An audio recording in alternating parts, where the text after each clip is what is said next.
Praise the Lord. പ്രിയ സഹോദരങ്ങളെ, ധനഹ തിരുനാളിൻ്റെ എല്ലാ പ്രാർത്ഥനാ മംഗളങ്ങളും നേരുകയാണ്. നമ്മുടെ വീടുകളിലൊക്കെ പിണ്ടികുത്തി ഒക്കെ കത്തിച്ച് ഇന്നലെ രാത്രി ആഘോഷിച്ചിട്ടുണ്ടാകും എന്ന് അച്ഛനറിയാം.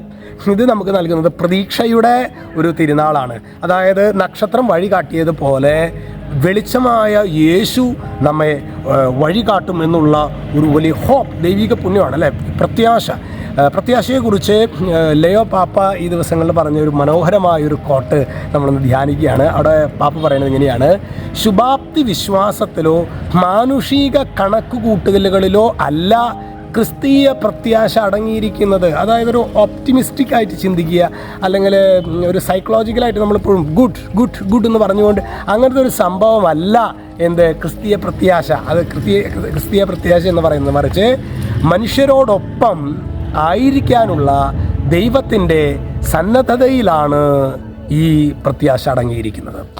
അപ്പോൾ ഈ ഹോപ്പ് എന്ന് പറയുന്നത് ദൈവം നമ്മുടെ കൂടെയുണ്ട്, അതുകൊണ്ട് അവൻ എനിക്ക് നല്ലത് സ്വർഗീയമായ നന്മകൾ അവൻ എനിക്ക് പ്രദാനം ചെയ്യും. അപ്പം ഈ ഒരു ബോധ്യമാണ് പ്രിയ സഹോദരങ്ങളെ ക്രിസ്തീയ പ്രത്യാശ എന്ന് പറയുന്നത്.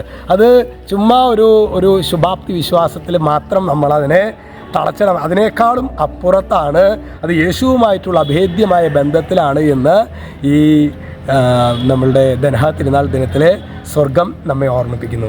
ഈ ദിവസത്തിൻ്റെ എല്ലാ മംഗളവും നമ്മളെത്ര കൂരിരുട്ടിലാണെങ്കിലും ദൈവം നമുക്ക് വെളിച്ചമായി തീരും എന്നൊരു മെസ്സേജാണ് സ്വർഗം നമുക്ക് നൽകുന്നത്. രക്ഷിതാവായ യേശു ക്രിസ്തുവിൻ്റെ നാമത്തിൽ ഇപ്പോഴും എപ്പോഴും എന്നേക്കും ആമേൻ.